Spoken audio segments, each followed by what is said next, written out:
Welcome to this explainer. If you're a system architect or a security engineer, you are definitely going to want to hear this one. Today, we're deconstructing a pretty wild architectural paradox: how the exact same features we built to maximize memory efficiency in our servers are actually inadvertently creating some absolutely critical security vulnerabilities. So if you've ever found yourself wondering how side channel attacks literally bypass hardware boundaries in multi-tenant environments, well, you're in the right place. Let's just jump right in, okay? We all know that at the heart of modern cloud computing is this relentless drive for density. We want to pack as many virtual machines onto a physical host as humanly possible. But what happens when the mechanisms designed to give us that density end up stripping away the physical isolation between our discrete security domains? Well, as we'll see, shared resources can very quickly turn into shared liabilities. Here is our roadmap for the explainer today. We'll start with the efficiency versus security paradox, move on to the phases of side-channel attacks, check out what happens when speculative execution meets deduplication, compare inter-VM and intra-OS attack vectors, and then we'll wrap up with how to actually harden the security domain. All right, Section 1, the efficiency versus security paradox. Let's examine this core conflict right at the hypervisor level. Now, what's really fascinating here is how memory deduplication fundamentally alters isolation. Think about it.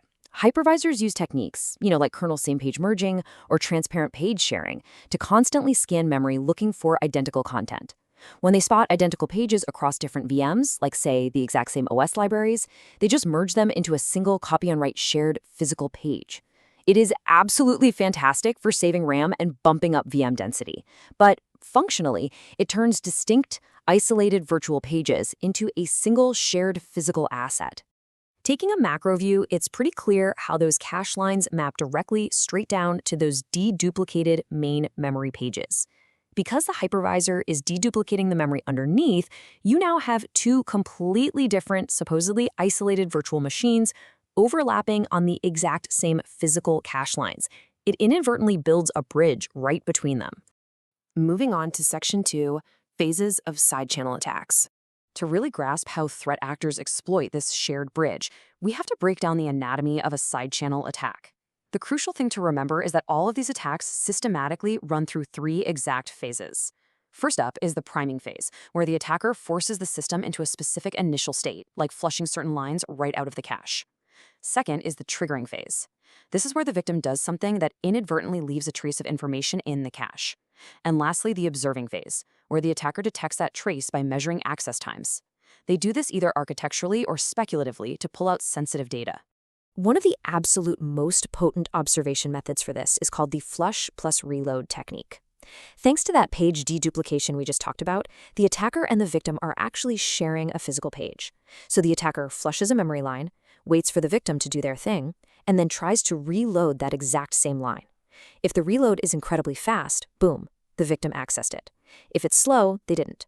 By just measuring these tiny microsecond latency differences, attackers can extract insanely high-resolution information.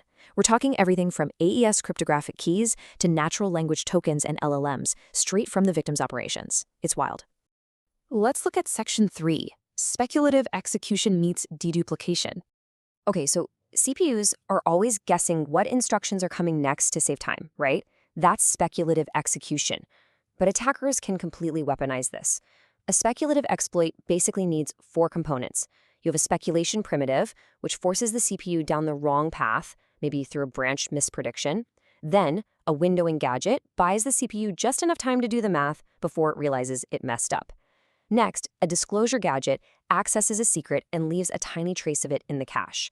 And finally, a disclosure primitive reads that trace. When attackers string these together, they completely bypass hardware boundaries and steal secrets before the processor even knows it made a mistake. And when you look at how the L3 cache is mapped out, you can see exactly where that flush plus reload primitive just thrives. If those underlying memory pages are deduplicated by the hypervisor, speculative execution suddenly has this perfect high bandwidth channel to leak data.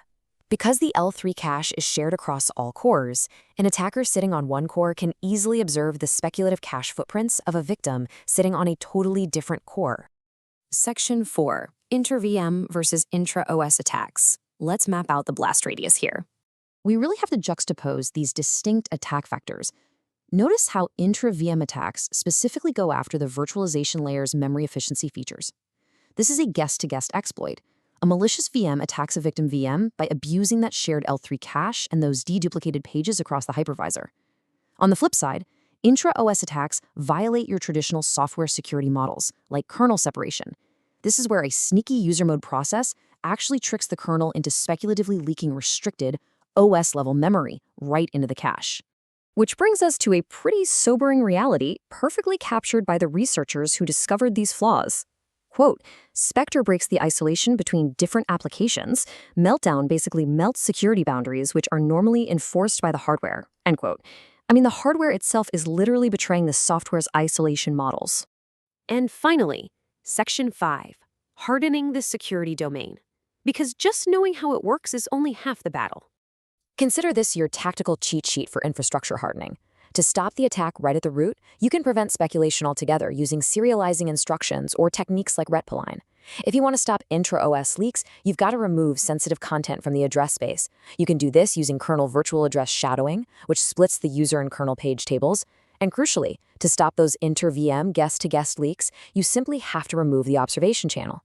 Disabling transparent page sharing and completely turning off memory deduplication is a very direct, robust way to smash that shared physical bridge. But look, security does not happen in a vacuum, does it? When you analyze these cache mitigation techniques, you quickly realize they come with a really heavy cost. If you implement hardware-based cache partitioning, or you just disable page deduplication altogether, well, you instantly lose those massive memory efficiency benefits we talked about at the beginning. It limits your cache sets, causes major performance degradation, restricts resource utilization, and yeah, it ultimately results in much higher infrastructure costs.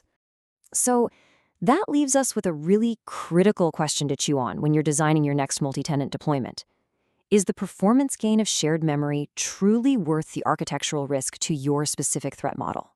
By understanding the exact mechanics of these cache exploits, you're now equipped to actually make that calculation. Thanks so much for joining me for this explainer, and I really hope it challenges you to deeply rethink how we balance pure computational efficiency with absolute isolation. Catch you next time.